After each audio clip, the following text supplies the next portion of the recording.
अगला सेशन यह है कि 2024 के मुद्दे, और बात ये इसलिए कह रहा हूं 2024 के मुद्दे की ये सारा कुछ जो हो रहा है, हम हमारे नेतृत्व इस समय एक ऐसा व्यक्ति कर रहा है जो 5 साल चुनावी मोड में रहता है। अब वो चाहे चुनाव प्रदेश का हो, चाहे वो चुनाव देश का हो, चाहे वो चुनाव इवन कॉरपोरेटर के चुनाव में भी वो कहीं ना कहीं चुनावी मोड में दिखाई देते हैं। मैं इस चर्चा को शुरू करूं उससे पहले मुझे एक दो चीजें, क्योंकि वो पिछला सेशन लॉ पे था जो चेंज कर रहे हैं लॉ में, कभी कभी हंसी आती है जब ये कहते हैं कि गवर्नमेंट सेज सेडिशन आउट। उनका कहना है कि सेडिशन नाउ खत्म, और उसी उसमें लिखा है new sections gets in it with wider ambit. मतलब अब उसका नाम राम की जगह श्याम होगा, और उसमें उसमें जो शायद जो मैं सरसरी तौर पे पढ़ा हूं, ये जो ट्विटर और उस पे हम लोग लिखते पढ़ते हैं उसको भी उसके एम्बिट में ले आया गया है। खैर, ये पहले भी था, मतलब ये वो ऐसा कोई बात नई चीज मुझे नहीं लगी। मुझे प्रोफेसर राजीव, आपसे मैं शुरुआत इसलिए कर रहा हूं, आप हम सब लोगों में सीनियर मोस्ट, 2024 के चुनाव के मुद्दे आपके हिसाब से क्या होंगे, क्या होने चाहिए? हम सबको पता है होने यही चाहिए भाई, बेरोजगारी, महंगाई, भ्रष्टाचार, और अभी तो मुझे लगता है कि एक प्रमुख मुद्दा इस देश में मणिपुर भी है, क्योंकि मणिपुर एक देश का हिस्सा है। हम सब लोगों ने जिस तरह से जम्मू कश्मीर को हैंडल किया, हम सब लोगों ने जिस तरह से नागालैंड को हैंडल किया, शायद उस समय इतनी सूचना की क्रांति नहीं थी, चीजें इतनी पता नहीं लगती थी, लेकिन मणिपुर को जिस तरह से हम सब लोग मिलके कलेक्टिवली हैंडल कर रहे हैं, वो भी एक मुद्दा होना चाहिए। लेकिन जो सत्ता पक्ष है उसके लिए राम मंदिर, ज्ञान व्यापी, समान नागरिक संहिता, अभी वो प्राण प्रतिष्ठा और क्या क्या यही सब होगा। और सतपाल मलिक साहब का कहना है कि वो कुछ एक बड़ा धमाका भी कर सकते हैं। उनका ये भी अंदेशा है कि वो जो पाक ऑक्युपाइड कश्मीर है उसमें वो घुसेंगे और घुस के फिर आ जाएंगे, कुछ ये दिखाने के लिए कि देखिए हमने क्या किया। आपकी एक शुरुआती टिप्पणी इस उस पे कि 2024 का चुनावी मुद्दा क्या होगा? देखिए आनंद जी, पिछले कुछ महीने में हिंदुस्तान के पॉलिटिकल मैप में बड़े बुनियादी बदलाव हुए जो शायद 2014 और 2023 के बीच में नहीं थे। एक लगातार जो एग्रेसिव पोस्चर सत्ता पक्ष का चल रहा था, चाहे वो भ्रष्टाचार को लेकर के हो, चाहे वो राम मंदिर को लेकर के हो, चाहे वो धारा 370 को लेकर के हो, चाहे वो ज्ञान वापी मस्जिद को लेकर के हो, चाहे वो कॉमन सिविल कोड को लेकर के हो, ये जो मुद्दे थे ये आरएसएस के बहुत समय से मुद्दे निर्धारित किए गए थे, और उन निर्धारित मुद्दों के आधार पर वो धीरे धीरे आरएसएस के वर्कर्स के थ्रू लोगों के बीच में इन मुद्दों को साथ भावनात्मकता के पक्ष को जोड़ करके आगे बढ़ रहे थे। मतलब अगर मैं कहूँ तो ये कह सकते हैं कि जो हिंदुत्व का एक एजेंडा था, उस हिंदुत्व के एजेंडा में केवल आरएसएस का वर्कर या बीजेपी का कार्यकर्ता ही नहीं था, बल्कि उन्होंने उन लोगों को भी जोड़ लिया था जो इन पक्षों के साथ सिंपैथी रख रहे थे, जिनको लगता था कि नहीं धर्म बहुत महत्वपूर्ण है, जिनको लगता था कि ये जो पोलराइजेशन है, इस पोलराइजेशन में मेजोरिटेरियन जो पॉपुलेशन है उसको नुकसान है, और धीरे धीरे देश का जो एक पूरा का पूरा डेमोग्राफिक मैप है वो बदल जाएगा। भ्रष्टाचार में जिस तरह से कांग्रेस के पक्ष को लेकर के 2014 में इन्होंने हंगामा किया था, वह हंगामा एक जो मीडिया के माध्यम से लोगों के दिमाग तक ऐसा ले आए थे, अन्ना हजारे के आंदोलन के साथ में और रामदेव के मुद्दे के साथ में वो इस तरह से चीज़ों को ला रहे थे जैसे हिंदुस्तान के अंदर केवल भ्रष्टाचार है और अधर्म है। लेकिन हिमाचल प्रदेश के चुनाव के बाद और उसके आसपास से अचानक बेकारी का मुद्दा, अचानक गरीबी के मुद्दे, अचानक असमानता के मुद्दे ये धीरे धीरे महत्वपूर्ण होते चले गए। बेरोजगारी को लेकर के जिस तरह के आंदोलन युवाओं के द्वारा विभिन्न प्रांतों के अंदर किए गए और जिसमें बड़ी संख्या में लोगों ने भाग लिया, वो चौंकाने वाला था। और इसका कोई जवाब ना तो केंद्रीय सरकार के पास था, ना ही राज्य सरकारों के पास था। वह मुद्दा इतना महत्वपूर्ण हुआ कि लोगों को लगा कि अब हमको बेरोजगारी के मुद्दे पर आक्रमण करना चाहिए। निर्धनता के मुद्दे पर भी वही सवाल उठ करके आए। अनेक सारे जो आंकड़े आए, उन आंकड़ों के आधार पर हमारे सामने ये कहा गया और ये पक्ष आया कि भाई इनकम और वेल्थ की इनइक्वलिटी है। और इसके साथ साथ आपने देखा होगा एक और पक्ष जो अब जनता के बीच में काफ़ी स्ट्रॉन्ग बन गया है कि हिंदुस्तान के अंदर पिछले 8-9 साल में डेमोक्रेसी का डिक्लाइन बहुत तीव्र गति से हुआ है।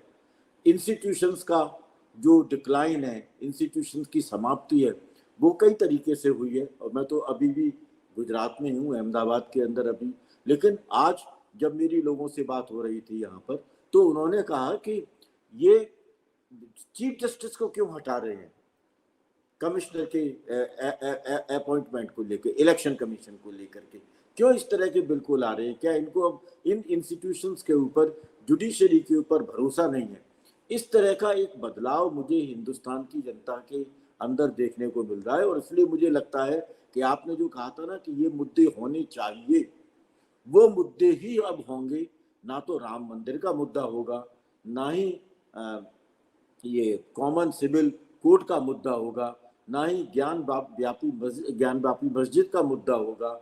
ये इस तरह के मुद्दे अब आउटडेटेड हो चुके हैं, क्योंकि इन्होंने जिस तरह के फ्रेम लाए थे, 370 का मुद्दा भी नहीं होगा, क्योंकि ये मुद्दे एक तरफ चले गए हैं। हाँ, मणिपुर ने एक बार इतनी महत्वपूर्ण क्राइसिस पैदा की है, वो डीपन है, बहुत गहरी क्राइसिस है। और उसमें लोगों को लगने लगा है कि मेथी के बीच में और कुकीज के बीच में ये जो डिवीजन हुआ है, ये डिवीजन धीरे धीरे हिंदुस्तान के अंदर पोलराइजेशन को इंस्टीट्यूशनलाइज कर सकता है। वो भी मुद्दा आएगा, किसानों का मुद्दा भी आएगा, श्रमिकों का मुद्दा भी आएगा, पुरानी पेंशन स्कीम का मुद्दा भी आएगा, और मानवाधिकार और हमारे जो संवैधानिक अधिकार हैं, उन अधिकारों को केंद्र में रख करके विकास के मुद्दे पब्लिक ओपिनियन के माध्यम से तय होने चाहिए, ये मुद्दा भी बनेगा। और इसलिए मुझे लगता है कि बीजेपी और आरएसएस जिन मुद्दों को लेकर के आगे बढ़ना चाहते थे, अब उनकी वो डिफीट है। और वो डिफीट अभी पिछले जो अविश्वास का प्रस्ताव था, इस अविश्वास प्रस्ताव में वो जिस तरह से एग्रेसिव पोस्चर्स ले रहे थे, जिस तरह से बिना लॉजिक के जवाब दे रहे थे और लोगों के बीच में जगहसाई हो रही थी, उससे लगता है कि अब इन्होंने अपने आप को एक ऐसे डिफेंसिव मूड में ले लिया है। और अगर ये मुद्दे इंडिया के द्वारा, पूरे अलायंस के द्वारा देश भर के अंदर बहुत सशक्त तरीके से उठाए जाते हैं, तो मुझे लगता है कि आने वाला जो चुनाव होगा, वो आने वाला चुनाव हिंदुस्तान की राजनीति में एक नए परिवर्तन की संभावनाओं को लेकर के आ सकता है। मैं तो इन्हीं मुद्दों को देख रहा हूं कि यही मुद्दे हमारे केंद्र में होने चाहिए और केंद्र में होंगे भी। जी, मेरे साथ राजेश केशवर सिंह साहब आ गए हैं। आप उत्तर प्रदेश के पूर्व लोकायुक्त हैं और आपने इन सारे जो हम लोग बात कर रहे हैं, इन कानून को इम्प्लीमेंट करके, और अगर उसने किसी ने इम्प्लीमेंट पे इधर उधर किया तो उसको सजा देने का भी काम किया। मैं ये बात इसलिए राजेश केशवर सिंह साहब आपसे पूछ रहा हूँ कि 2-3 चीजें हैं। एक मणिपुर का मुद्दा है, कश्मीर का मुद्दा है, दिल्ली एनसीटी का मुद्दा है। पहली बार शायद आवाम को लग रहा है कि ये हमारे घर पे भी कुंडी खटखटाई जा सकती है। मणिपुर का मुद्दा, जो जैसा राजीव जी ने कहा कि वो पोलराइजेशन वहां 2 कम्युनिटी में हो रहा है, तो कल के दिन उस तरह का पोलराइजेशन कोई ऐसा नहीं कि अब आपको दिखता नहीं, हो सकता है वो हमारे यहाँ पे भी होने लगे। कश्मीर, हम लोगों को लगता था कि हमसे क्या मतलब है, कश्मीर वहां है लेकिन कश्मीर का मुद्दा देश के सामने पूछ रहा है, प्रश्न बन के खड़ा है। दिल्ली को जो कंट्रोल करने का मुद्दा है, दिल्ली सरकार को मैं कह रहा हूं, चुनी हुई सरकार को, उसमें देखा गया कि किस तरह से चीफ जस्टिस ऑफ इंडिया को उस कोलिजियम से निकालने का काम हुआ है। मैं इन सारी चीजों पे आपसे इसलिए प्रश्न ले रहा हूं कि अब ये आम आदमी से इसका वास्ता हो गया है, तो क्या ये इश्यूज हो सकते हैं 2024 के चुनाव के? और अगर हो नहीं सकते तो होने चाहिए कि नहीं होने चाहिए? और एक जनरल टिप्पणी आपकी 2024 के चुनावी मुद्दों पे। जी सिंह साहब। बिल्कुल, जी बिल्कुल। एक तो ये लोकायुक्त में मैं फार्मर इंफॉर्मेशन कमिश्नर रहा हूँ, जी पूर्व जी सूचना आयुक्त हूँ। जी तो जी एक तो ये मैं, हाँ ठीक है, आपने कर दिया है। जी दूसरी जी जिन बातों को आपने रखा है और ये चीज़ अब सबके सामने आ चुकी है। जैसे आज आप डिबेट कर रहे हैं, किसी भी जगह चले जाइए, बस अड्डे पर, किसी इंस्टीट्यूशन पर, रेलवे स्टेशन पर, ये चीज़ें अब सब लोग नोटिस करने लगे हैं। और जो 2014 से लेकर 19 तक था, उसमें एक जैसे नशे में बीत गया हो, किसी ने ध्यान न दिया हो। लेकिन 19 के बाद से जो फेज आया है, शायद कोई दिन खाली नहीं जा रहा है जब हम एक नई चीज से रूबरू न हो रहे हों। अब उसमें दो स्थिति मैं देख पाता हूँ।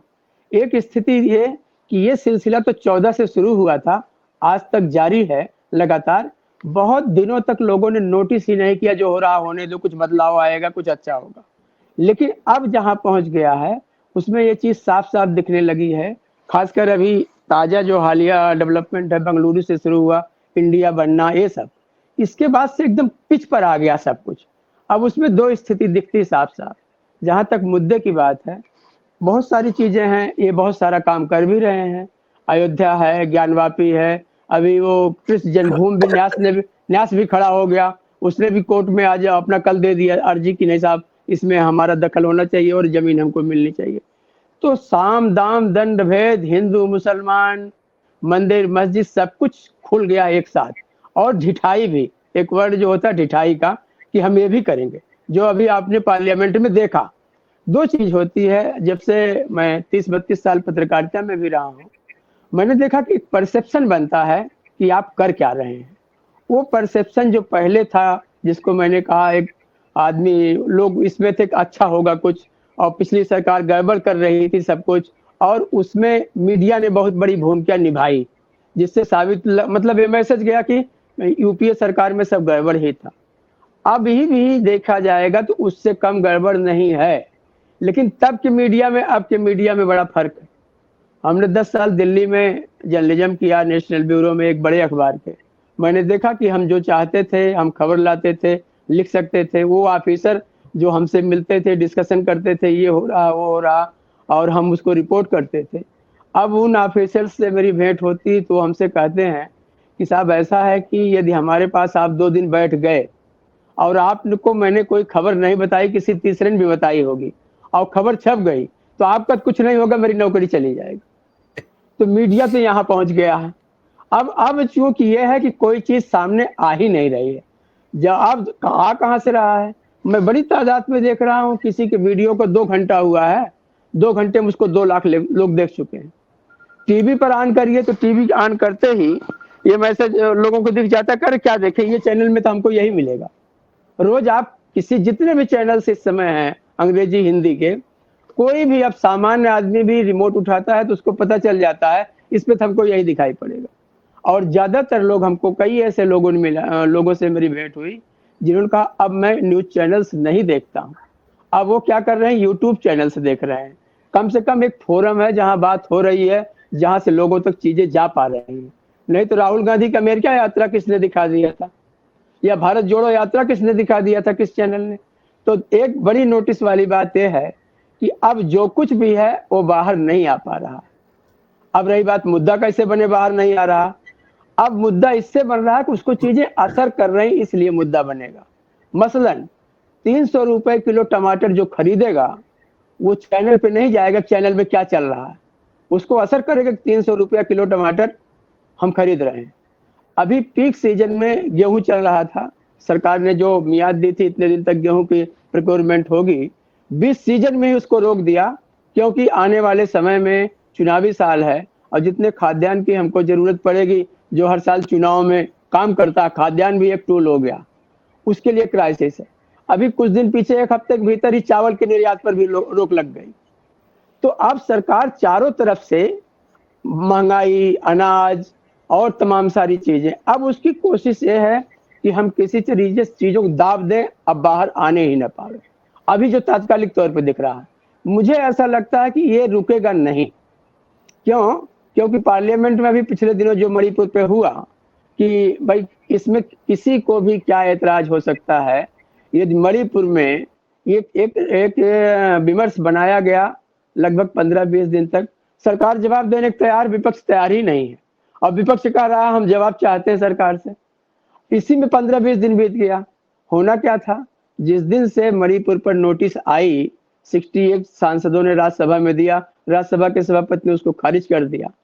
उसमें एक लाइन की बात थी, मैंने मनमोहन सिंह की सरकार में भी देखा, जब भी ऐसे मामले होते थे हंगामा होता था और प्रधानमंत्री हाउस में आते थे और अपना एक बयान देते थे जिस पर चर्चा होती थी। और आप तो पूरी मेजॉरिटी में हैं, आपको घबराने की जरूरत ही नहीं है। आपने तो राज्यसभा भी व्यवस्था कर रखी, लोकसभा में आप बहुमत से बहुत ज्यादा हैं। तो फिर संकट क्या है कि हम सामने नहीं आते।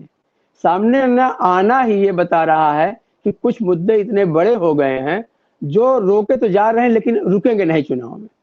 उसमें क्या क्या मुद्दा है, बेरोजगारी टॉप पर है और सामाजिक वैमनस्य जो है, ताना बाना जो बिगड़ रहा है, वो बहुत खतरनाक है। कहाँ कहाँ आप छांट के एक समुदाय की कॉलोनी अलग बनाएंगे और दूसरे समुदाय की अलग बनाएंगे। ये जो साथ में रहते हैं इन सबको पता है कि हमको यहीं रहना है, बाराबंकी में रहना, लखनऊ में रहना है, गुजरात में रहना है, महाराष्ट्र में। मेरा ये कहना है कि कुछ ऐसा अब नहीं है, मुद्दे तो तय हो चुके हैं। एक तरफ वो मुद्दे हैं जिनको लोग 8-9 साल से लोग देख रहे थे, एक तरफ अब पब्लिक की अंदर से उठने वाले मुद्दे हैं, पीड़ा है, तकलीफ है, बेरोजगारी है, नौकरियां नहीं है, सामाजिक वैमनस्य है, ये सब चीजें हैं। उसमें एक बहुत वैसी चीज को, अलार्मिंग चीज को मैं नोटिस करता हूँ। वो नोटिस ये है कि जो बड़ा काम या खतरनाक काम हुआ 9 साल में, जब हम लोग पढ़ते थे तो बच्चा 9वें 10वें 11वें 12वें में जाते जाते परेशान होने लगता था कि अब मैं 16 साल का हो गया हूँ, क्या नौकरी मिलेगी। 18 साल का हो गया, ग्रेजुएशन करते करते वो कई जगह अप्लाई करने लगता था, कहाँ जाऊंगा, क्या नौकरी मिलेगी। अब मैं एक बड़ी तादाद देख रहा हूँ यूथ की जो नौकरी की बात नहीं करता है। वो उसके दिमाग में बैठ गया, मंदिर तो बन रहा है या फला कम्युनिटी के फला अपराधी को तो ठीक कर दिया सरकार ने। उसका पूरा विमर्श ही जो है यूथ का, वो ऐसी जगह चला गया जो उसके अपने मुद्दे थे और सामाजिक मुद्दे थे, उसकी डिबेट में वो आ ही नहीं रहा है। अब उसने पकड़ लिया क्या, उसको कहीं पर भी कि आप लखनऊ शहर में रहते हैं, आप चले जाइए किसी से दुकान पर और सब पर 4 लड़के खड़े हो यूथ, देखिए उनके बीच में क्या बात हो रही है। वो नौकरी उसके दिमाग में है ही नहीं है, बेरोजगारी उसके दिमाग में है ही नहीं। वो एक फीता बांधे हुए और कुछ दूसरी बात कर रहा या फला को ठीक करने की बात कर रहा। ये जो है ये बड़ा खतरनाक संकेत है और इसको अपोजिशन को बहुत अलर्ट रहना होगा। नहीं तो आपके पास जो अभी पिछले सेशन में आपके मोनू मानेसर का जिक्र आया, इस तरीके तमाम सारे एलिमेंट्स जो हैं वो निकल आए हैं। वही हजरतगंज से गोमती नगर 10-12 किलोमीटर दूर है, सरकार की नाक से 5 किलोमीटर दूर है। मैं अभी 5-6 दिन पहले आ रहा था, 2 गाड़ियों में एक पार्टी विशेष के झंडे लगे हुए थे, उन दोनों गाड़ियों ने सड़क को कैप्चर कर रखा था और 1 किलोमीटर तक किसी को नहीं जाने दिया। सरकार के नाक के नीचे है ये सब। तो अब ये जो खड़ा हो गया है ये बड़ा खतरनाक है। मुझे लगता है कि अगली उसमें जब भी चुनाव की तरफ हम जाएंगे, उसमें जो लोगों की पीड़ा है, परेशानी है और जो सामाजिक वैमनस्य है, ये मुद्दा बनेगा। और जिन मुद्दों पर सरकार काम कर रही है या सरकारें या भाजपा खास तौर से, उसमें से मेरा अपना मानना कि उसकी इलासिटी हो गई है। हम आप यही कि पूर्वांचल के रहने वाले हैं, अयोध्या को हम लोग देख रहे हैं 89 से 86 से, जब ताला वाला खुला तब से उसको देखते देखते उसकी इलासिटी। अब क्या उसमें मंदिर बन जाएगा तो अयोध्या की जितनी सीटें पहले मिलती थी उससे और ज्यादा सीट आ जाएंगी या सुल्तानपुर की सीटें आ जाएंगी। या 4 स्टेट में जहां एक्सट्रीम पे पहुंच चुके हैं लोकसभा में, 4-5 स्टेट में सारी सीटें ले चुके हैं लोकसभा की, क्या होगा जहां 40 सीटें वहां 45 सीट तो हो नहीं जाएगी। इसका सबका मुझे लगता है एक्सट्रीम आ चुका है और ये रिवर्स का टाइम है, वापसी का टाइम है। और ऐसी स्थिति बनेगी कि वापस आने की नौबत बन सकती है, मुझे लगता है। जी, मैं एक बार फिर से आता हूं सिंह साहब आपके पास। जी आतमजीत सिंह साहब ये बताएं कि एक हमारे दर्शक ने एक बहुत अच्छी टिप्पणी की है। वो कह रहे हैं अब सरकार जांच करती है कि किसने खबर लीक की, गड़बड़ी की जांच नहीं होती है। अब ये होता है खबर किसने लीक की, ये बताओ, गड़बड़ी है इसकी जांच नहीं होती है। मेरा आपसे, क्योंकि मैं और आप कम से कम पिछले 2-2.5 साल में हम लोगों ने बहुत से शोज किए, बहुत सी जगह है, मेरा बस एक छोटा सा सवाल है, क्या अडानी मुद्दा बनेंगे 2024 के इलेक्शन का? या नहीं? क्योंकि अडानी, जब मैं बोल रहा हूं तो अडानी से किसान बिल, लेबर लॉ, इस देश की बहुत सी चीजें उससे जुड़ी हुई है। आतंकजीत सिंह साहब, क्या अडानी मुद्दा बने होना चाहिए या बन पाएंगे?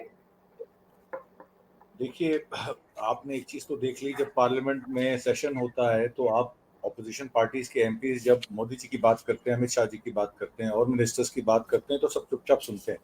और जैसे ही अदानी का मामला आता है, अदानी शब्द इस्तेमाल करते हैं कांग्रेस के और अपोजिशन के एमपीज, तो सडनली ये लोग जैसे स्प्रिंग लगा होता है ना, खड़े हो जाते हैं और जोर जोर से चिल्लाने लगते हैं। और स्पीकर भी कहते हैं कि अदानी के मुद्दे पे मत बात कीजिए, ये ऑफ द रिकॉर्ड है, ये संसदीय नहीं है, ये रिकॉर्ड पे नहीं रखा जाएगा। और उसके बाद वो तुरंत फोकस जो है, आपने देखा किस तरीके से जब राहुल गांधी अपना वक्तव्य दे रहे थे तो सारा फोकस स्पीकर पे था, और जब स्मृति ईरानी बोल रही थी तो सारा फोकस स्मृति ईरानी पे था। जब अमित शाह जी 2 घंटे 12 मिनट बोले तो सारा फोकस अमित शाह जी पे भी था। और जब प्रधानमंत्री बोले, उनसे 1 मिनट फालतू बोले, 2 घंटे 13 मिनट बोले तो सारा फोकस उन पे था। नहीं वहां नहीं, पे आतंकजीत सिंह, टू बी फेयर, जब प्रधानमंत्री बोले तो उस समय भी फोकस 2 बार स्पीकर पे गया। जब वो पानी पीना था तो उस समय नहीं दिखाया जा रहा था कि वो पानी पी रहा है, और वो जानबूझ के किया जा रहा था, नहीं तो लोग कह रहे थे कि हमने पानी पिला दिया तो बचाने के लिए, इसलिए वो पानी पीने के लिए भी। और उसका एक और मकसद है कि वो स्पीकर साहब जब जिस प्यार से, जैसे शबरी राम को बेर खिलाती थी, ऐसा लगता है स्पीकर साहब भी उनको निहार रहे हैं। वो इतना प्रेम प्रसंग जो स्पीकर साहब का, चाहे वो राज्यसभा के स्पीकर हो चाहे वो लोकसभा के स्पीकर हो, उनका जो प्रेम प्रसंग है अपने सत्ता पक्ष के लोगों के द्वारा, वो इतना प्राउड फील करते हैं। आप उनको देखते हैं वो कितना मंद मंद मुस्कुराते रहते हैं, और जब ऑपोजिशन वाले को सवाल करते हैं तो कहते हैं बैठ जाओ बैठ जाओ बैठ जाओ, अभी तुम्हारी बात नहीं सुनेंगे। ये तो एक संसद का जो हनन हुआ है, जो संसद की कार्य व्यवस्था है, जिसमें उस तरीके से आपने देखा है कि चौथा पिलर, अभी हमारे मेरे से पूर्व वक्ता ने जुडिशरी की बात की, मीडिया की बात की और देश की कार्यपालिका की बात की, तो ये देश का संसद, देश के लेजिस्लेचर, एग्जीक्यूटिव का भी बहुत बड़ा पतन है। क्योंकि जब मोदी जी अपनी बात करते हैं तो मोदी जी 90 मिनट सिर्फ अपनी बात करते हैं, और किसको करते हैं? वो सोनिया गांधी को उल्टा सीधा बोलते हैं, वो राहुल गांधी को उल्टा सीधा बोलते हैं, वो डायनेस्टी की बात करते हैं, वो परिवारवाद की बात करते हैं, वो मणिपुर की बात नहीं करते। मणिपुर की बात 90 मिनट बाद जब वो वॉकआउट ऑपोजिशन के एमपीज तब करते हैं। और आज भी उन्होंने पश्चिम बंगाल की अपने एक संबोधन में ये कहा कि देखिए ऑपोजिशन हमसे डर गई, उनको पता था कि अविश्वास प्रस्ताव में हमें हरा नहीं पाएगी, इसलिए वो भाग गई। इस तरीके की गली मोहल्ले की लैंग्वेज, इस तरीके की बातें करना, इस तरह का अनुशासन, जिस तरीके का आपने देखा, जिस तरीके से विपक्ष के एमपीज को सस्पेंड किया जाता है, भाजपा के सांसदों को पूरी छूट दी जाती है। और एक और वक्तव्य मध्य प्रदेश के उपाध्यक्ष का आया जिसमें वो कहते हैं कि अगर मुसलमान हमें वोट नहीं देंगे तो कृपया वोट डालने भी मत जाएं, क्योंकि हम उन्हें वोट डालने नहीं देंगे। अब ये किस आईपीसी और सीआरपीसी की धारा में आएगा कि एक समुदाय के विशेष को आप कहते हैं कि आप वोट ही मत डालने जाएं? और जहां तक रही बात अदानी साहब की, डिलॉयट उनका 1 साल से ऑडिटर है, 5 साल का कॉन्ट्रैक्ट था। डिलॉयट ने कहा कि आपने 3 पार्टी ट्रांजैक्शन ऐसी की हैं जो रिलेटेड हैं, आपसे रिलेटेड हैं, और आप उसको सेबी से छुपा रहे हैं, आप अपने निवेशकों से छुपा रहे हैं। सेबी ने 14 अगस्त को अपनी रिपोर्ट सुप्रीम कोर्ट में दाखिल करनी है, उसकी डेडलाइन है। सेबी ने पिछली रिपोर्ट में कहा कि जितना प्रसंग हमने पहले इन्वेस्टिगेट किया था उसमें हमें कुछ भी ऐसा नहीं मिला कि जिसमें हम कह सकें कि कोई गलत काम अदानी की कंपनी ने किया। उसके बाद अदानी को एक जीक्यूजी इन्वेस्टर, जो कि कहा जाता है कि सत्ता पक्ष के लोगों के साथ ही अटैच है, 12,000 करोड़ रुपए की उसको अनुदान मिल गया। उसके बाद फिर 15,000 करोड़ का अनुदान मिल गया, तो उसका शेयर जो 1100 रुपए पे था वो 2500 रुपए पे आ गया। अब आप ये बात बताइए कि इनके ईपीसी कॉन्ट्रैक्टर पे सवाल डिलॉयट ने उठाया। ये भी उठाया कि जो म्यांमार कंटेनर का टर्मिनल इनका 2023 का था वो किसने खरीदा। और डिलॉयट ने 1 साल कंप्लीट करने के बाद आज वो अपने हाथ खड़े कर रही है। हिंडनबर्ग रिपोर्ट की जितनी भी बातें थी वो सत्य हो चुकी हैं कि पैसा रीरूट करके इनके शेयर को। और एक सवाल और ऑपोजिशन ने खड़ा किया जिसका जवाब प्रधानमंत्री मोदी या उनके फाइनेंस मिनिस्टर ने अभी तक नहीं दिया। वो पब्लिक स्पेंडिंग की बात करते हैं, वो फार्म एग्रेरियन जो क्राइसिस है उस पर बात करते हैं, वो किसानों को सपोर्ट करने की बात करते हैं, पर वो ये नहीं बताते कि एलआईसी और एसबीआई जिसमें आप और हमारा पैसा लगा हुआ है, वो अनुदान जो है वो अदानी की कंपनियों को किसके इशारे पे दिया। एलआईसी ने जब कोई म्यूचुअल फंड कंपनी अदानी के शेयर्स नहीं खरीद रही थी, तो LIC उनके शेयर्स 4,000 रुपए पे 3,700 रुपए पे क्यों खरीद रही थी? SBI का जो पब्लिक सेक्टर बैंक्स का एक्सपोजर है अदानी का, उसमें 45% एक्सपोजर अकेले SBI का है। तो ये कौन से निदेशक को कौन से इशारे पे पैसा दिया गया? मनमोहन सिंह पे तो सुषमा स्वराज जी भी बहुत कटाक्ष करती थी। वो कहती थी कि ये बताओ ये कारवां कैसे लुटा, तुम तो प्रधानमंत्री हो, FDI क्यों नहीं आ रही है? और अब ये बताया जा रहा है कि देश के जो अरबोपति करोड़ोपति लोग हैं, जिनको $2,50,000 प्रति साल रेमिटेंस का दिया हुआ है, इस साल का एक आंकड़ा ये आया है कि अगर देश में 29 बिलियन की FDI आई है, तो उससे ज्यादा 34 बिलियन का पैसा लोग यहां से लेके जा चुके हैं डॉलर में। तो ये इन चीजों पर तो सरकार चुप क्यों है? ये क्यों नहीं बताती कि पलायन क्यों कर रहे हैं? क्या पूंजीपतियों को ये डर लग गया है कि उनको जेल हो जाएगी? ये जो नए आपके न्याय और नागरिक सुरक्षा पे जो नए अधिनियम आए हैं, क्या उनको ये लग रहा है कि हम सब जेल में बैठ जाएंगे, या उनको ये लग रहा है कि इस देश का आगे फ्यूचर नहीं है? पहले तो उन्होंने अपने बच्चे भेज दिए, अब वो खुद भी चले गए। तो ये अगर मान लीजिए वो डिफॉल्टर भी इस तरीके से निकल जाएंगे इस देश से, तो देश का पैसा कैसे रिकवर होगा?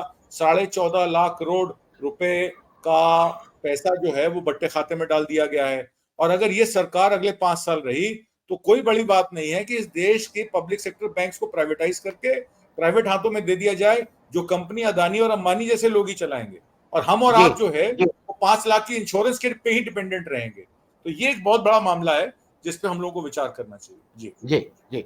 मैं हितेश जी अब आपके पास आ रहा हूं, और मैं आपसे कानूनी रूप से भी पूछ रहा हूं। एक नया टर्म बनाया गया, लाभार्थी। लाभार्थी, और क्या बताया गया है कि उसको हम 80 करोड़ लोगों को 5 किलो अनाज दे रहे हैं। मैं इसलिए आपसे पूछ रहा हूं कि लाभार्थी बनाम संविधान के अधिकार, राइट टू फूड मेरा अधिकार है, राइट टू एजुकेशन मेरा अधिकार है, राइट टू जो अस्पताल है, मतलब स्वास्थ्य मेरा, इसको लाभार्थी करके दिया जा रहा है। और उसमें ये कहा जाता है कि देखिए देखिए वो आपके पिताजी जैसे हैं और उन्होंने आपको ये सब दिया है। ये जो 5 किलो राशन दिया जाता है, ये क्या ये गुजरात के किसी खेत से कटिया करके और वहां से आता है, किसी के घर से आता है? अरे भाई, ये तो हमारा हक है और हमें ये मिलता है। मैं थोड़ा इस पे आपसे चाहूंगा कि क्या 2024 में ये भी एक इशू होना चाहिए कि हमने दे दिया, हमने, अरे भाई अपनी जेब से निकाल के दे दिया क्या? तो ये जरा इस पे थोड़ा आपसे एक वो चाहेंगे, रिमार्क चाहेंगे। सर, ये पोर्ट्रे जिस तरह से करते हैं, जिसको हम कहते हैं चुनावी जुमले, ये जुमले जिस तरह से चला रहे हैं, वो कहीं ना कहीं लोगों को, आम इंसानों को ये एहसास बार बार दिलाने की कोशिश करते हैं कि ये देश में पहली बार हो रहा है, आज तक कभी नहीं हुआ। अब अगर रेशन कार्ड की बात करते हैं हम, तो रेशन कार्ड कोई आज का लॉ नहीं है। रेशन कार्ड बीतों सालों से जो पहली सरकार थी तब वो आई हुई है। रेशनिंग जो था, वो रेशनिंग में अगर काला बाजारी होने लगी थी तो ब्लैक मार्केटिंग का भी लॉ लेकर आ गए, चेंजेस लाए गए टाइम एंड अगेन। ये जिस तरह से चीजों को रख रहे हैं सामने, वो कहीं ना कहीं लोगों को गुमराह करने की एक साजिश है। सर, आने वाले चुनाव में मेरा ये मानना है कि शासक पक्ष भाजपा इसको जो मुद्दा बनाएगी और जो लोगों को वोट बटेरने के लिए, लोगों को मन जीतने के लिए उनके पास जो चुनावी मुद्दे होंगे, वो होगा जनवरी में, जो जनवरी 2024 में ये जिस तरह से राम मंदिर का उद्घाटन करेंगे, उस वक्त पूरे देश में एक माहौल खड़ा किया जाएगा हिंदुत्व को लेकर, और बुलाने की कोशिश, बुलाए लोगों को गुमराह करके कि भी उनको बुलाना पड़ेगा कि ये मणिपुर में जो कुछ हुआ वो छोटा सा एक हादसा था, कुछ बड़ी बात नहीं थी। कहीं ना कहीं एक हिप्नोटाइज करने के लिए, लोगों का मन जीतने के लिए एक कोई ना कोई नए एजेंडा शुरू किए जाएंगे। लेकिन मैं ये मानता हूं, ये थोड़ा सा हास्यास्पद रहेगा, लेकिन फिर भी अगर इंडिया जो ये गठबंधन है, उनका ब्रांड एम्बेसडर किसको बनाना चाहिए, तो 2012 से लेकर 2014 तक के जो मोदी जी थे, उन्हीं को, नरेंद्र मोदी जी को जो प्रधानमंत्री बने उससे पहले वो जो भाषण उन्होंने दिया है वही उन्हीं को ब्रांड एम्बेसडर बना दिया जाए। एज ए सीएम जो उन्होंने बातें बोली गई थी उस वक्त की सरकार के लिए, उनके ही भाषणों को बेस बनाया जाए। इसके लिए कि भाई आपने अगर वो जुमले दिए थे उस लोगों का मन जीतने के लिए, आपने ये कहा था कि भाई पेट्रोल का दाम जो है वो 50 रुपए होना चाहिए कि नहीं होना चाहिए, जो पेट्रोल आज 100 रुपए टच हो रहा है वो पेट्रोल कम होना चाहिए कि नहीं। तो पेट्रोल डीजल के दामों को लेकर, इन्फ्लेशन को लेकर 2014 में जो मुद्दों को लेकर उस वक्त यूपीए सरकार को जिस तरह से घेरा गया था, आज वही स्टेटमेंट लोगों के सामने दोबारा रखने की आवश्यकता है। कोई नए स्टेटमेंट नहीं रखकर जिस तरह से स्मृति ईरानी जी गैस के बोतल के बढ़ते हुए दाम को लेकर संसद में जिस तरह से बयान उनके होते थे, वही चीज आज फिर से एक बार लोगों के बीच में स्मृति ईरानी जी ही रखे कि हमने 2000 कहा था। लेकिन लोगों को जो भ्रमित करने के लिए जो कुछ हो रहा है उसमें देखें जो चीजें गूगल पर वेल अवेलेबल है। जैसे अभी राजीव सर ने कहा और सिंह साहब ने कहा कि अब जो लोगों ने पूरा एक रवैया अपना चेंज किया है न्यूज चैनलों को लेकर, क्योंकि रियल न्यूज नहीं दिखाई जा रही है। जो न्यूज अब दिखाई जा रही है वो कहीं ना कहीं मैनिपुलेटेड न्यूज है, पेड न्यूज है, सच्चाई लोगों के सामने नहीं आ रही है। और इसलिए लोग अब शिफ्ट हो रहे हैं और अब जा रहे हैं ओटीटी के माध्यम पे, यूट्यूब पे जा रहे हैं और यूट्यूब पे न्यूज देख रहे हैं। अगर हम बात करते हैं देश हित की, तो अगर 1947 का प्राइस देखा जाए, हमें कंपेयर करना पड़ेगा यूएस डॉलर्स और इंडिया का रुपये का क्या भाव रहा है। तो जो डॉलर एक डॉलर था वो 1947 में 4 रुपया 16 पैसा था। 2014 में जब ये सरकार आई है तो 2014 में रेट था 62 रुपीज, 62 रुपए डॉलर का प्राइस था। आज वही डॉलर का प्राइस 82 रुपीज हो गया है। अगर हम इन्फ्लेशन की बात करते हैं तो डॉलर का प्राइस कम होना चाहिए था अगर सरकार ने काम किया है अच्छे से। तो अगर महंगाई पे कंट्रोल किया गया है तो हमें इनफैक्ट देखिए की चीज रही है कि महंगाई का ग्राफ कम नहीं हुआ है, महंगाई का ग्राफ बढ़ा है। महंगाई, बेरोजगारी, ये सब एक ऐसी चीजें हैं कि जो आम लोगों को टच करती है, लेकिन इनको भुलाने के लिए जो आगे चीज रखी जाती है वो अब ये रखी जाती है कि इस महंगाई को भूल जाओ और आप याद करो कि आप हिंदू हो, आप मुसलमान हो, आप एक ये राजनीतिक तौर पर एक दूसरे के राइवल्स हो। इस तरह की जो चीजें आम लोगों के सामने रखी जा रही है, ये सारी चीजें इंडिया को कहीं ना कहीं, भारत को कहीं ना कहीं पीछे लेकर जा रही है।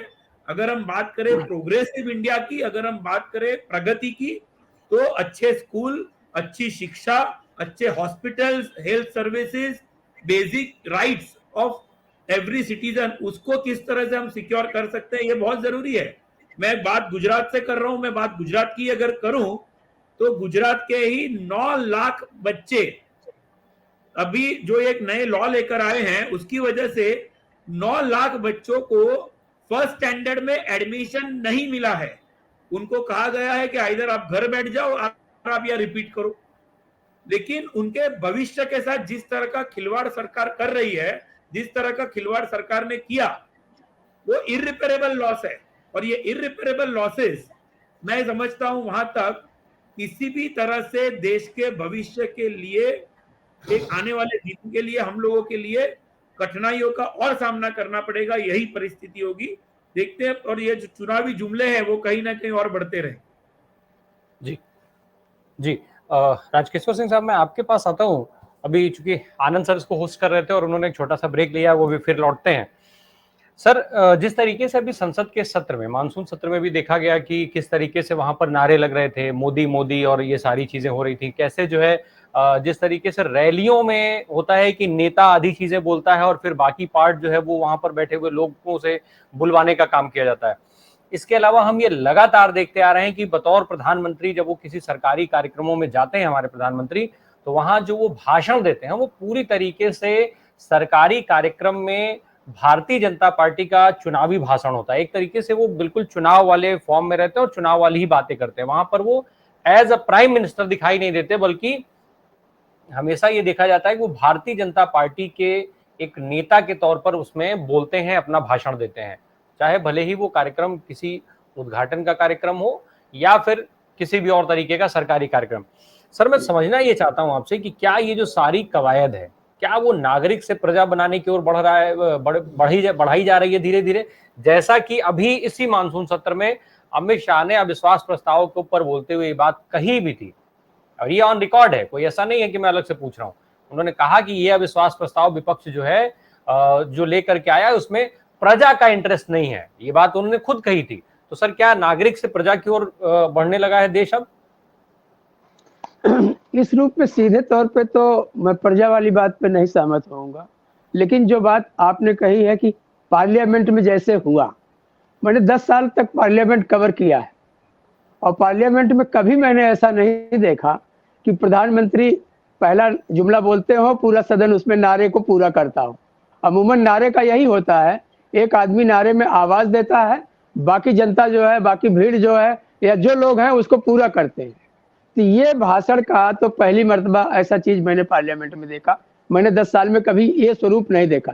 हंगामा होता है, लोग खड़े होते हैं, लेकिन प्रधानमंत्री अपनी बात रखते हैं।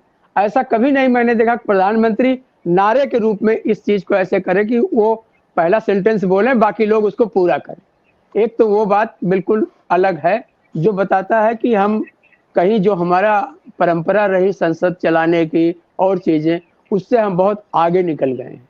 दूसरी चीज क्या है? दूसरी चीज ये है कि आप नोटिस करें कि संसद का सत्र लगातार घटता जा रहा है, बैठकें कम होती जा रही हैं, और जो होता है वो हंगामे में बीत जाए। ये हंगामा एक ऐसी चीज हो गई है कि उसमें लास्ट पब्लिक का है, लेकिन उस हंगामे को ऐसा बना दिया जाता चाहो इसी में टाइम पास हो गया, खत्म हो गया।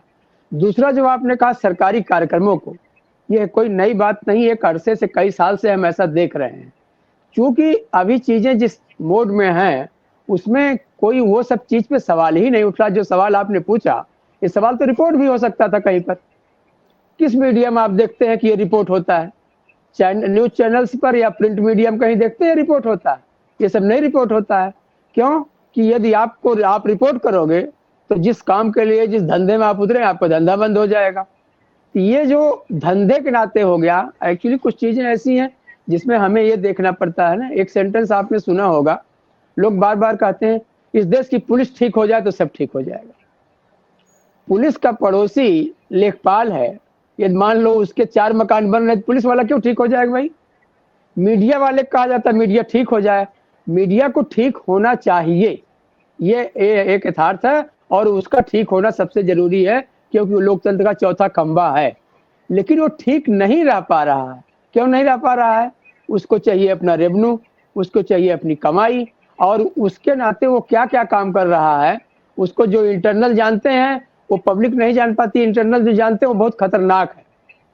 पैसे के एवज में वो क्या क्या करता है मीडिया। तो इसलिए जो बात आपने कही, ये शीत तो चल रहा है लगातार। अब इसमें मेरा अपना मानना, एक मेरे दोस्त थे वो कहते थे कि कोई चीज ऐसी नहीं इस धरती पर जो आई हो जिसकी कोई एक्सपायरी डेट ना हो। जो भी आया सबकी एक एक्सपायरी डेट है। तो मेरा मानना है कि ये चीजें बढ़ रही हैं। नहीं ठीक है, न्यूज चैनल पे नहीं आएगा तो यूट्यूब चैनल पे आएगा, ट्विटर पर आएगा, सोशल मीडिया पर आएगा, फेसबुक पे आएगा, लेकिन आने लगा है। तो मेरा ये मानना है कि ये आते आते कहीं न कहीं ये स्टेज जरूर आएगी जब इसका विस्तार और हो जाएगा। हम आप में से, जैसा मैंने पहले कहा, कि बहुत सारे लोग हैं न्यूज चैनल पर रिमोट उठाते ही जान जाते हैं इस पे मुझे क्या देखने को मिलेगा। तो सबके उसी तरीके से अखबारों के, मीडिया के भी जो पाठक और दर्शक वो भी तय हो गए हैं किसको क्या देखना। बहुत से लोग उसी चैनल को देखते हैं जिसको उन्हें देखना है, क्योंकि उसमें उनके काम का कुछ मिलता है। जो चीजें नहीं आ रही सामने, वो जो आने का अब सिलसिला शुरू हुआ है सोशल मीडिया के माध्यम से, मुझे लगता है इसकी गति ऐसे बनी रही तो चीजें फिर सामने आएंगी, और सामने आएंगी तो चीजें बदलेगी भी। इसलिए जो बात आपने उठाया, दोनों बहुत जायज सवाल है, लेकिन वो कहीं डिबेट में नहीं आ रहा है, कहीं रिपोर्ट नहीं हो रहा न, और मीडिया ही एक माध्यम है जहां से रिपोर्ट हो सके, तो वो काम भी नहीं हो रहा। तो है तो आपका जायज सवाल, लेकिन उस पर वो विमर्श के केंद्र में नहीं आ पा रहा, कहने का मतलब है। जी जी प्रोफेसर राजीव गुप्ता सर, अभी हितेश जी जो एक आंकड़ा दे करके गए कि 9 लाख बच्चों का जो है क्लास फर्स्ट में एडमिशन नहीं हो पाता है, उसकी जो जिस तरीके से वो चीज़ों को बता रहे थे, तो एक टिप्पणी मैं उस पर आपकी चाहूँगा चूँकि आप उस शिक्षा जगत से आते हैं। दूसरा सर एक सवाल मैं इसमें और जोड़ दे रहा हूँ, सर वर्तमान सरकार समान नागरिक संहिता की बात कर लेगी और इस तरीके से इससे जुड़े हुए जो मुद्दे हैं उस पर बात कर लेगी, लेकिन कभी समान शिक्षा की बात नहीं करती है, समान शिक्षा की संहिता की बात नहीं करती है। वो कभी ये नहीं कहेगी कि किस तरीके से गरीब से लेकर के और अमीर का बच्चा जो है वो एक साथ बैठ करके पढ़ पाए, एक अच्छी शिक्षा जो एक क्वालिटी एजुकेशन वाली जो बात होती है वो पा पाए, उस पर बात नहीं होती है। तो सर क्या ये जो समस्याएं हैं जीवन से जुड़ी हुई, आने वाली पीढ़ियों से जुड़ी हुई, पीढ़ियों के भविष्य से जुड़ी हुई, देश से जुड़ी हुई, देश के निर्माण से जुड़ी हुई, क्या ये जो समस्याएं हैं ये मुद्दा बन पाएंगी? लोग कब तक जो है इतने जागरूक होंगे कि इन चीजों के बारे में सोच करके और वोट देना शुरू करेंगे? क्या ऐसा लगता है कि ये होगा या फिर ये केवल हम लोग की बातों में ही या तमाम जो चर्चाएं होती हैं, विश्लेषण होते हैं उतने में ही रह जाएगा? नहीं, राम प्रकाश जी, आपने बहुत मौजूद मुद्दा उठाया है ये, क्योंकि शिक्षा का सवाल बहुत बुनियादी सवाल है। बुनियादी सवाल इसलिए है कि अगर आप आलोचनात्मक शिक्षा देते हैं और सामने वाला बच्चा या नागरिक विश्लेषण करना सीख जाता है, तो वो राष्ट्रसत्ता के लिए सबसे बड़ी चुनौती होती है। आपने सही कहा, अभी सिंह साहब जो बात कह रहे थे, मैं उसमें थोड़ा सा डिफरेंस ऑफ ओपिनियन रखूंगा। वाकई इन्होंने सब प्रजा बना दिया है, नागरिक से प्रजा की तरफ ले जाने का रास्ता ये तैयार कर रहे हैं। अगर आप जगह जगह पर देखें, त्रिपुरा का सवाल ले लें तो वहाँ पर राजशाही को पुनर्स्थापित करने की कोशिश, विभिन्न क्षेत्रों के अंदर वहाँ के जो राजा रहे हैं, वहाँ के जो महत्वपूर्ण लोग रहे हैं, उनको मूर्तियों में परिवर्तित करके, उनके विचार नहीं, उनको मूर्तियों में परिवर्तित करके उनको स्थापित करने का प्रयास, यही तो होता है राजशाही। तो लोकशाही से हम राजशाही की तरफ लेकर के जा रहे हैं। इस मार्ग में सबसे बड़ी रुकावट होती है शिक्षा। अभी बता रहे थे कि 8 लाख बच्चों का एडमिशन नहीं हो पाएगा क्योंकि उनका भविष्य। एक दूसरी बात और भी है राम प्रकाश जी, गुजरात एक common university common higher education act लेकर के आ रहे हैं। मैं उस एक्ट के बारे में रोज पढ़ रहा हूँ। उस एक्ट को लेकर के बहुत बड़ी चिंता है कि सब जगह पर आप ना, जो निर्वाचन की प्रक्रिया से लोग जाते हैं, उस निर्वाचन की प्रक्रिया को छोड़कर वहाँ पर केवल वही लोगों को नॉमिनेट किया जाएगा जो नॉमिनेशन राजसत्ता चाहेगी। तो पूरी तरह से शिक्षा को कंट्रोल करना, क्योंकि शिक्षा इमेंसिपेशन की तरफ ले जाती है, शिक्षा आपको विजडम की तरफ ले जाती है। और अगर शिक्षा का ऐसा स्वरूप है तो वो सवाल आपके सामने रेस करती है। वो जो क्वेश्चनेबल माइंडसेट है, उस क्वेश्चनेबल माइंडसेट को लेकर के आती है, वो एक नए पेडागोजिकल कैरेक्टर को लेकर के आती है। लेकिन एक बात जरूर है, आपने भी देखा होगा 2014 से लेकर के और अब तक अनेक जगहों पर शिक्षाविद और विद्यार्थियों ने राज्य की इन नीतियों का बड़ा सख्त विरोध करना शुरू कर दिया है। 400, 500 से ज्यादा शिक्षाविदों की अपने रिप्रेजेंटेशन, अवार्ड वापसी की संस्कृति और उसको लेकर के सामने आना, जिन लोगों को जान से मारा गया उनके सामने उनको ला करके वैज्ञानिक शिक्षा और आलोचनात्मक शिक्षा के सवालों को लेकर के आगे बढ़ना, जो एजुकेशन पॉलिसी है उस एजुकेशन पॉलिसी के कैरेक्टर के बारे में बात करना, मतलब एक पक्ष जा रहा है उस पक्ष की तरफ देखना। एक चीज और मैं इसमें बात करूं, आपके सामने रखूं, जो राजनीतिक जीवन है ना सर, उस राजनीतिक जीवन में इस सरकार ने और कुछ किया हो या नहीं किया हो, मैं औरों की तो बात नहीं कर रहा, सबसे बड़ा नुकसान ये है कि उसने हिंसा की भाषा को वैधता प्रदान कर दी।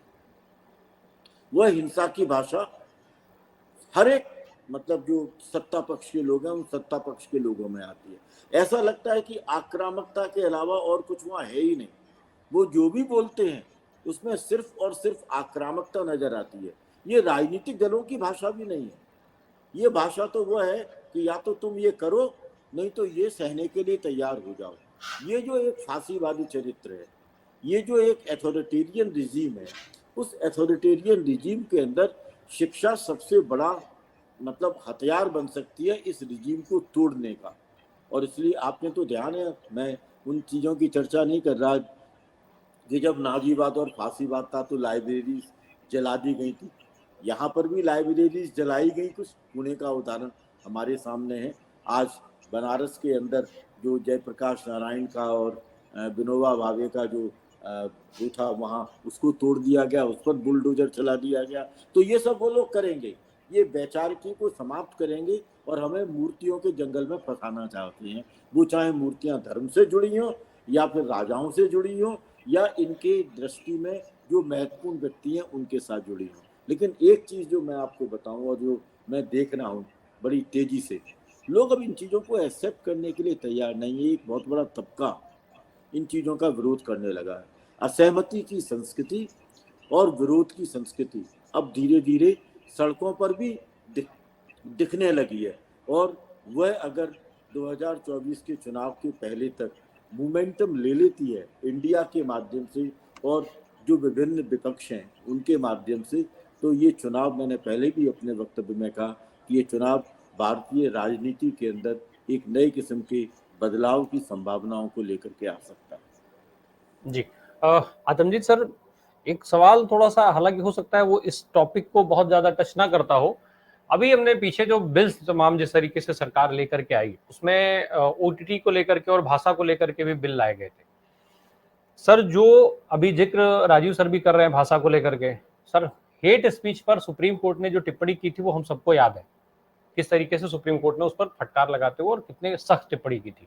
उसके बावजूद भी भाषा में कोई सुधार होता हुआ फिलहाल नहीं दिख रहा है। जो अभी मानसून सत्र में जिस तरीके से सत्ता पक्ष के नेताओं की भाषा देखी गई, कैसी भाषा का उन्होंने इस्तेमाल किया, आक्रामकता की बात कर रहे थे राजीव सर, आक्रामकता भी हम सबने देखा है। ये जो सीन है सर, जहां तक मुझे याद है और जहां तक मुझे पता है, ओटीटी हो, टेलीविजन हो, उस पर तमाम जो कार्यक्रम शुरू होते हैं उसके पहले एक डिक्लेरेशन लिखी होती है। उस डिक्लेरेशन में वो लिखा होता है कि इसके अंदर ऐसा कंटेंट है, ऐसी भाषा है, इसमें ऐसा ऐसा है, जो ना देखना चाहे नहीं देखें।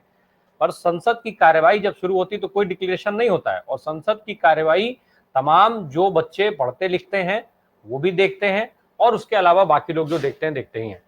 तो आपको नहीं लग रहा है कि अगर हम इन चीजों को देखा जाए तो भाई बिल जो आप ओटीटी के लिए लेकर आए हैं, उससे पहले बिल आपको संसद के लिए लेकर के आना चाहिए कि भाई संसद की कार्यवाही देखने से पहले डिक्लेरेशन दिखाना अनिवार्य हो जाना चाहिए?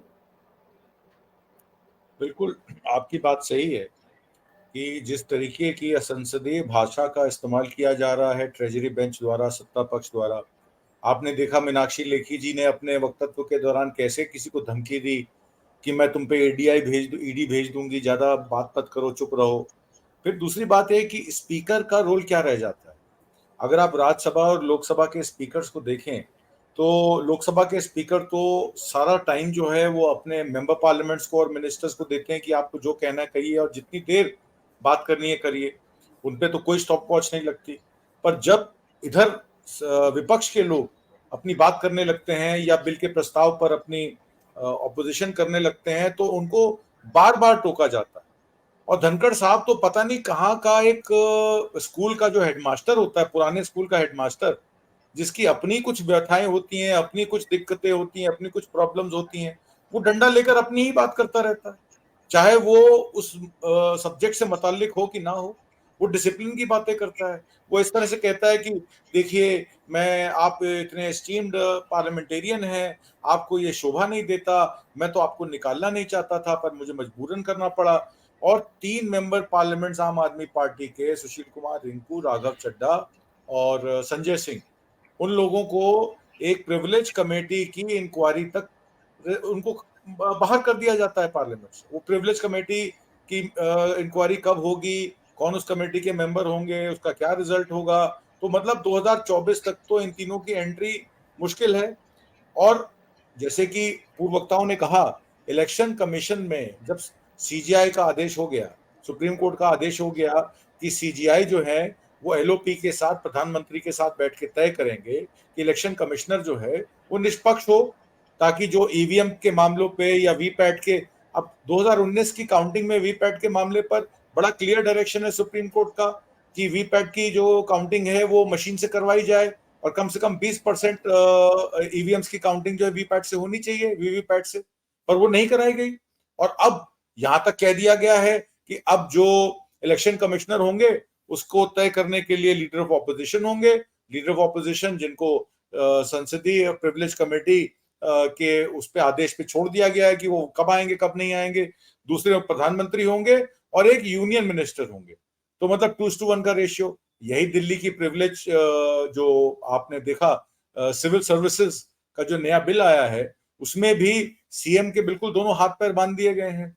उसमें जो प्रिविलेज जो सिविल सर्विसेज की कमेटी होगी उसमें भी एलजी होंगे और क्या नाम है सीएम होंगे और चीफ सेक्रेटरी होंगे। चीफ सेक्रेटरी और एलजी मिलकर तय करेंगे कि देश में दिल्ली में सिविल सर्विसेज बिल में किसकी पोस्टिंग होगी, किसके खिलाफ इंक्वायरी होगी और क्या होगा। और फिर अमित शाह जी इस बात पे जब उनको पूछा जाता है तो वो कहते हैं क्योंकि ये सरकार भ्रष्ट है।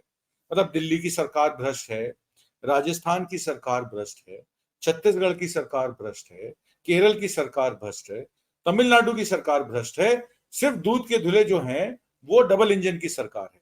जहां पे राइट्स होते हैं, जहां पे मणिपुर में मिजोरम में 1966 की बॉम्बिंग की कोई हिस्ट्री नहीं बताई जाती कि वहां मामला क्या था। और कहा जाता है कि कांग्रेस की सरकार जब 66 साल की थी इन्होंने तो मिजोरम पे बम गिराए थे। और देश की आंतरिक सुरक्षा को ताक पे रख के और हिंदू मुसलमान कह के और सांप्रदायिकता का जहर फैला के ये सिर्फ 2024 का इलेक्शन जीतना चाहते हैं। इनकी और कोई मंशा नहीं है, क्योंकि विकास के नाम पे, डेवलपमेंट के नाम पे अब आप एक देखिए, जब मोदी जी 2014 में आए थे तो उन्होंने कहा था कि मैं चौकीदार हूं और इस देश से यहां का पैसा बाहर नहीं जाने दूंगा। उस चौकीदार के रूल में 9 साल में नीरव मोदी भाग गए, मेहुल चौकसी भाग गए, संदेशरिया भाग गए, जितने भी फ्यूजिटिव्स हैं वो सब गुजरात से हैं। ऐसी क्या बात है, उनको किसने अलाउ किया भागने के लिए? अच्छा चलिए वो भाग गए। आज वही चौकीदार कहता मैं इस देश का राजा हूं और आप मेरी प्रजा हैं और जो मैं कहूंगा वो सही है और जो बाकी कहेंगे वो गलत है। तो इस तरीके की जब नरेशन कोई राजा या कोई प्रधानमंत्री जो अपने आप को राजा बताता है तो आप जाहिर सी बात है कि वो तो ऑपरेशन करेगा। वो तो सोच चुका है, उसके उन्होंने कई दफा इस बात का उजागर कर दिया है कि 2047 तक हमारा ये विजन है। इसका मतलब है कि प्रधानमंत्री मोदी जिस शेर पे सवार हैं वो 2047 तक तो उनको सवारी करने देगा। 2047 के बाद ही जो हो सकता है वो हो सकता है। पर ऐसा देश के पार्लियामेंट्री डेमोक्रेसी में होता नहीं है। बहुत से लोग सोचते थे कि इंडिया शाइनिंग है, इंडिया डेवलप्ड है और 2047 तक इंडिया को डेवलप कर लेंगे और इसी बिना पर लोग हम पे वोट देंगे। तो ऐसा नहीं है, पब्लिक सब देख रही है, सब जानती है। आने वाले समय में 2024 में इनको दूध का दूध और पानी का पानी हो जाएगा। जी मैं आत्मजीत सिंह साहब आपसे एक प्रश्न है। लक्ष्मी अय्यर जी आपसे प्रश्न पूछ रही हैं कि AJ Singh sir, if Bofors without proof till date and 2G also a fake case could become election issue, then why not Adani as election issue for 2024? उनका कहना यह है कि अगर वो दोनों देखिए आपने देखा जब संसद में वार्ता हो रही थी मणिपुर को लेकर तो तरह तरह की इलेक्शन स्पीचेस दी गई। कोल स्कैम का और 2G स्कैम का बहुत बार जिक्र किया गया। स्मृति ईरानी जी ने भी किया, अमित शाह जी ने भी किया, ज्योतिरादित्य सिंधिया ने भी किया और प्रधानमंत्री मोदी ने भी किया। मैं ये पूछना चाहता हूं, जब 2G और कोल स्कैम में जो उस समय के आरोपी थे, माननीय सुप्रीम कोर्ट ने उनको बरी कर दिया और कह दिया कि कोई प्रूफ नहीं है कि कोल स्कैम में कोई पैसा लिया गया, दिया गया या कोई पैसा मनी लॉन्ड्रिंग हुई या किसी से पैसे मांगे गए, तो इन बातों को करने का फायदा क्या? ये सिर्फ एक नरेशन है जो 2014 से रिकॉर्ड अटक गया है और उसी के बारे में बात की जाती है। आज का मामला 2G 3G का नहीं है। आज का मामला है कि अंबानी और अदानी को देश की स्वाभिमान वाली कंपनियां क्यों सौंपी जा रही हैं। अदानी को सारे कॉन्ट्रैक्ट, चाहे वो रेल के हों, एफसीआई के हों, कोल के हों, बिजली के हों, क्यों दिए जा रहे हैं। और जब अदानी पे हिंडनबर्ग की रिपोर्ट आती है तो उनको बचाने के लिए मोदी सरकार क्यों खड़ी हो जाती है। और जबकि उनके अपने ऑडिटर्स, उनके अपने लोग और देश के क्या विदेश की सारी कंपनियां ये कहती हैं कि आप ऑडिट करा लीजिए, पता लग जाएगा कि अदानी में ये रीरूटिंग पैसे की हुई है कि नहीं हुई है और जो पार्टीज हैं वो रिलेटेड पार्टीज हैं कि नहीं है। पर मोदी जी और अमित शाह जी की आंख में तो धृतराष्ट्र की तरह पट्टी बंधी हुई है। मणिपुर में महिलाओं का रेप हो रहा है, मणिपुर में आगजनी हो रही है और ये चुप बैठे हैं। मुझे तो ऐसा लगता है कि मोदी जी ये सोच के बैठे हैं कि वो 2024 का इलेक्शन जीत चुके हैं, तो वो जो कुछ भी कहेंगे पब्लिक उसको सच मान लेगी। पर सच की परिभाषा जो है वो एक व्यक्ति विशेष के बोल देने से नहीं होती है। जो सच है वो तो सामने आएगा ही। ये देश पिछले 25 साल पीछे चला गया है।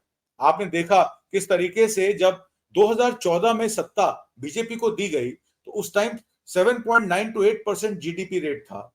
आज जीडीपी का रेट क्या है? आप आरबीआई की प्रोजेक्शन 2024 के देख लें तो 6.5% की प्रोजेक्शन है और सीरियल इन्फ्लेशन कितना है? 12.5%। अनएम्प्लॉयमेंट रेट कितना है? 40%। और एसएमईज की एम्प्लॉयमेंट रेशियो कितने परसेंट गिरी है? 80 से 90%। जब सारे आंकड़े ये बता रहे हैं कि देश में स्लो डाउन है, ग्लोबल स्लो डाउन है, परचेजिंग हो नहीं रही है, कंपनियां छोड़ के भाग रहे हैं और आप परफॉर्मेंस लिंक इंसेंटिव देकर उन कंपनियों को ये कह रहे हैं कि आप भारत में आइए, हम आपको फ्री में जमीन देंगे, आपको सब्सिडी देंगे, आप यहां मैन्युफैक्चरिंग कीजिए, तो इसका मतलब है कि देश की हालत बहुत जर्जर है और देश के विकास में और आर्थिक नीतियों में बीजेपी की बहुत कमी है और इस कमी का खमियाजा हम लोग अगले 10 साल तक भुगतेंगे, क्योंकि जो 55 लाख करोड़ रुपए का कर्जा देश पे था वो आज 170 लाख करोड़ हो गया है और ये कर्जा बढ़ता रहेगा जब तक मोदी सरकार रहेगी। जी।